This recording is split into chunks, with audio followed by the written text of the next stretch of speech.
Shoutout sa lahat. Ito, may panibagong gagawin yung mga OJT natin uli. Ito daw ay nasaksak ng 220. Ito daw pala ay, tingnan natin, 110. Ayun o, 100 volts. Makita. So, ano ba ang madalas na issue pagka nasaksak? Ayun o, sinaksak na. 110 to ha. Walang power. Dapat yan, magka-power na eh. So, anong nangyari? No power siya ngayon. Walang indicator o. So, ano bang madalas na issue pagka nasaksak ng 220? So, para malaman natin, kailangan buksan natin yung loob para makita natin kung ano yung mga nagiging diferensya. Nabuksan na natin. Siyempre, pagka nasaksak ng 220, unahin kagad natin yung fuse. Tapos, wala akong nakita ng ano. Ayun, thermistor lang ang nakita ko eh. Wala bang varistor dito? Ayun, ito. May varistor oh. Ayan, kita nyan. Yan, varistor yan. Ito, thermistor. So, titingnan natin kung di ba shorted to or kung shorted yan, malamang, ito ngayon yung open. Pero kung buo yan, tapos ito lang ang open, baka yun lang ang sira. So, hindi muna tayo pupunta dyan sa mga mabibigat na pyesa. Unahin muna natin yung pinakasimple. Yan, testing natin. Fuse. Uy, open oh. So, dahil open yan, tingnan natin to kung wala bang problema. Pag walang problema yan, pupunta tayo dito. Tingnan natin kung di ba shorted tong capacitor. Kung shorted yung capacitor, malamang may tama to or yung ating bridge. So, ito yun. Ito yung line 1, line 2 natin. So, line 1, tatawid ng fuse. Tapos, may choke filter. Then, tatawid, papunta doon sa ating, dito sa ating thermistor. Pasok doon sa in ng ating bridge. Yung kabila naman, diretso, dadaan ng filter, inductor, and then input ng ating bridge. Positive, negative. Okay, tester natin. So, dapat yung 110 tutuloy dito. Ayan o. So, dito, tingnan natin o. Tapos baliktarin. O, baliktaran o. Ibig sabihin, pag baliktaran, puputok talaga yung fuse natin. Kaya nga walang reading yung fuse eh. Diba? Kasi dapat tatawid dyan, tapos tatawid dito, dire-diretso dyan. Dito papasok sila. So, sa ngayon, aalisin natin kung saan yung nag-short. Usually, ang nag-short dyan, or mababa ang reading, itong ating varistor, which is varistor, or metrocell, o BDR, na siya ngayon yung ginagamit para proteksyonan ngayon yung ating circuit. Okay.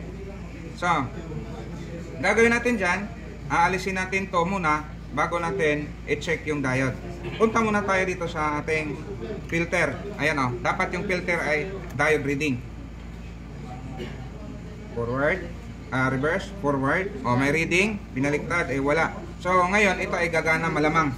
Unahin muna natin dito. So, tanggalin natin to, check natin ulit. So, ayan na, tinanggal na natin to. Tinanggal natin yung fuse. So, check natin to. Check natin to kung may reading ba siya. Dapat open. Yun o. Yun yung may reading. So, sira na yan. Sira din to. Check natin to kung may reading ba. Kanina meron yan eh. Wala na. Kailangan magpalitan nito kasi 110 yan. So, ito, nasira uli o nasaksak uli, meron tayong protection. Okay. Tool naman to, kinalawang. Bibilhan pa natin. Bili na tayo ng pyesa, pamalit yan. So, wala naman tayong mabiling ganito eh. Kaya ang gagawin nyo, magdudugtong kayo. Ulad nito, ito yung mga nabili natin. So, ito yung ipalit natin doon sa varistor. Tapos, ito, mamili lang kayo dito sa LED kung ano yung ipapalit nyo. So, tingnan natin yung polarity ha. Hindi ilaw yan pagka nagkamali ka ng polarity. So, sundan nyo na lang to. Yan o. Sundan nyo na lang yung polarity nyan. Kasi isang connection lang yan. So, kung saan yung ilaw, kung saan yung positive, doon kayo. Tapos, ito, hanap kayo ng pyesa, paan ng pyesa na pwedeng idugtong dito para yun yung ilagay natin.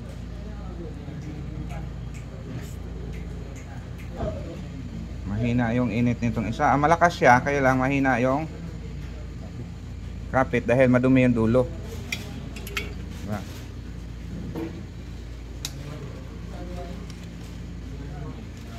Tapos ito,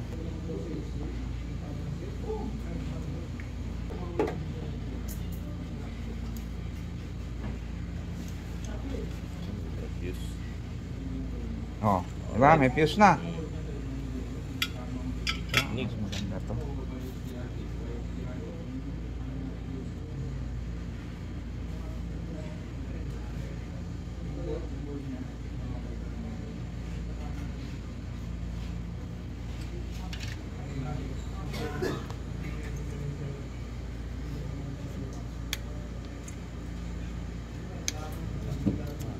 Okay, nakakabit na natin yan. Napalitan na natin ng LED. Tapos napalitan na natin to. Palitan na natin. Testing na tayo. Tingnan natin. So, naka-intact na. Nilagyan na natin ng battery yan para ano. Kasi, para gumana. Kasi dalawa kasi supply niyan eh. Kasi yung sa standby, ito naman yung sa charging niya. So, hindi naman gagana yan pagka hindi lagyan natin ng battery. 110 ha? 110. 110. Okay. Natin. Ano yan? Yun. Yun. May pan na? May pan na. Live yan. Ayun. May ilaw. May ilaw. Ano ba yung... Oh, yan. Umilaw na siya. Indicator. Ano ba yung ilaw na yan? Naku, hindi naman mabasa. Ano ibig sabihin yan? Check sir. Japan. Chinese. Japan. Japan ba? Bahala na siya. Basta ano. Tingnan natin kung may voltahe ba. Umilaw ba ang pan? May Oh, hangin umilaw. sir, may hangin. Ayan, may hangin. Oh. Ibig sabihin, oh, yan, nag-charge siya. So, meron yan, malamang. Check natin kung meron bang supply. Volts sir, volts. Yan. Baka mamaya walang supply eh. Ito. Ayun. Yun, may supply na. Meron siyang 20, ilan yan? 20? 20. 21 volts. 21 Tama, volts? times 1. Ano ba supply niya? Sige, bunot. Tatay. Mount na natin yan. Mount na. Okay sir. Para matesting natin. Tama. Kasi 18 volts lang to eh. 18 volts, so charging na is 21. Oh, good. Testing na natin, no? Naka-intact na, power on. Ayan. Nag-blink-blink. Sakto, green yung nilagay natin. Tapos dito, anong kulay to? Red. Red ba yung nilagay dyan? Yes, sir. Tapos dito, Green din. green din. Walang yellow eh. Ano ba yung binili natin? Testing natin. Ibig sabihin, pagka blink-blink, full charge yan. Walang laman eh. Yan. Yun. Red charging. Charging ba yan? Pag full ito sir. Sure kayo? Yes sir. Charging yan, pula. Baka mamaya may error yan. Charging na yan sir, basta pula. Tatlo lang naman ang ano yan. Pag may error yan, may isa pang indicator dyan para sa error. Sige. Okay, ayos. Okay, pwede na natin i-release yan.